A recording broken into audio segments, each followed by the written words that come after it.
నమస్కారం. మధుర మధుర కంబరామాయణం విందామా? సుమంత్ర, నీవు వెళ్ళిన తర్వాత మొదట మా కులగురువు దైవము అయిన వశిష్ఠుల వారిని కలిసి వారికి నా ప్రణామాలు అందజేసి వారి వెంట నా తండ్రిని కలు. చక్రవర్తికి కలిగిన మానసిక వేదనను దూరం చేయడానికి ప్రయత్నించు. భరతుడి పట్ల ప్రేమ ఇసుమంత కూడా తగ్గకూడదని ఇది నా వినమ్రపూర్వక అభ్యర్థన అని చక్రవర్తికి తెలియజేయి. నా కన్నతల్లి కౌసల్యకు, సుమిత్రామాతకు, కైకేయీ మాతకు నా భక్తిపూర్వక ప్రణామాలు అందజేయి. దశరథ మహారాజును అంటిపెట్టుకొని సదా సంచరిస్తూ ఆయనను వేదన నుండి దూరం చెయ్యడమే నీ కర్తవ్యము అని రామచంద్రుడు సుమంత్రునితో పలికాడు. అటు పిమ్మట సీతమ్మ సందేశం కోసం ఆవిడ వైపు తిరిగి నిల్చున్నాడు సుమంత్రుడు. నా అత్తగారులకు నమస్సులు తెలియజేసి నా నివాసములోని గోరువంకలను చిలుకలను ఏ లోటు లేకుండా చూడమని నా చెల్లెండ్రకు తెలియజేయి అని పలికింది సీతమ్మ. పక్షుల యోగక్షేమాలు కూడా ఆలోచించే ఈ సున్నిత మనస్కురాలికి ఏదైనా జరగకూడనిది రేపు అడవిలో జరిగితే ఈ ఆలోచన రాగానే వణికిపోయి కళ్ళనీళ్లు పెట్టుకున్నాడు సుమంత్రుడు. అటు పిమ్మట లక్ష్మణుడి సందేశం కోసం ఎదురు చూశాడాయన. ఆయన కోపం నివురుగప్పిన నిప్పులా ఉన్నది. నీ కొడుకులు కందమూలాలు తింటుంటే నీవు హాయిగా భరతుడితో కలిసి పంచభక్ష పరమాన్నాలు ఆరగించమని సత్యసంధుడైన నీ రాజుకు చెప్పు అని పలికాడు లక్ష్మణుడు.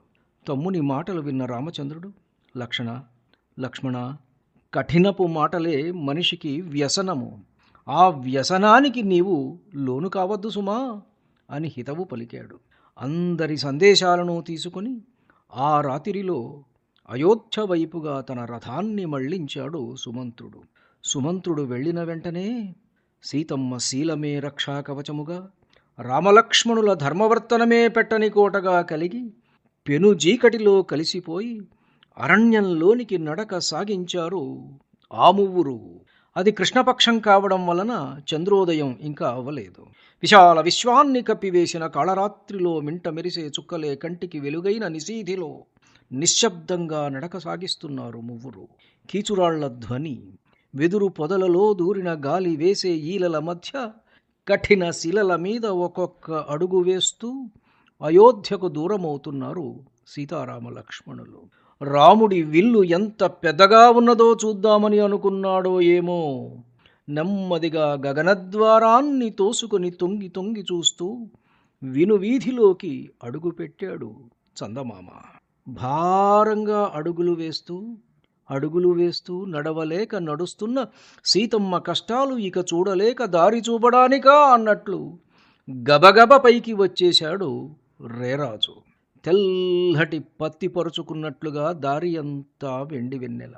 నిష్కల్మష ప్రేమ కన్నా బలమైనది ఏది?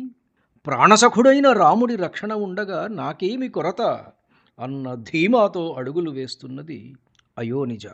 ఇనుడు ఇలా తలంపైకి రావడానికి ఇంకా కొద్ది సమయం ఉన్నది. తూర్పు దిక్కు కొద్దిగా వెలుగులు వెదజల్లే సమయానికి 2 యోజనాల దూరం నడిచారు ఆ మువ్వురు. ఆ సమయానికల్లా సుమంత్రుడు వాయువేగ మనోవేగాలతో సమానంగా పరుగులెత్తగల గుర్రాలు పూంచిన తన రథాన్ని అయోధ్యకు చేర్చాడు. రామచంద్రుడి ఆదేశానుసారం ముందుగా వెళ్ళి వశిష్ఠుల వారికి నమస్కరించి నిలుచున్నాడు. భవిష్యత్తును దర్శించగల ద్రష్ట అయిన వశిష్ఠుల వారు రాముడి ప్రయాణాన్ని సుమంత్రుడి ద్వారా తెలుసుకొని దశరథ మహారాజు జీవితం ముగింపుకు వచ్చిందనే విషయం జ్ఞప్తికి రాగా బాధగా నిట్టూర్చారు. విధివ్రాత బలీయమని తెలుసు, దానిని మార్చలేమని తెలుసు. అయినా రాముడిని అడవికి వెళ్లకుండా ఆపడానికి తన ప్రయత్నం తాను చేశాడు. తన ప్రాణము కన్నా మిన్నగా ప్రేమించే ధర్మానికి గ్లాని కలుగుతుందేమో అని అనుక్షణము జాగ్రత్తగా ఉండే రాముడు ప్రాణాలనైనా విడుస్తాడేమో కానీ ఎప్పటికీ ధర్మ మార్గాన్ని వీడడు. ఆ విషయం వశిష్ఠుల వారికి స్పష్టంగా తెలుసు. సుమంత్రుడిని వెంటబెట్టుకుని రాజమందిరానికి బయలుదేరారు రాజగురువైన వశిష్ఠుల వారు. సుమంత్రుడి రథం కనపడగానే బిలబిలమంటూ చుట్టుముట్టారు మంత్రి సామంత పురోహితాదులు. కానీ వారికి నీలమేఘశ్యాముడి జాడ కనపడక ఉస్సురని విలపించారు. ఆ వార్త దశరథుడి చెవికి చేరింది.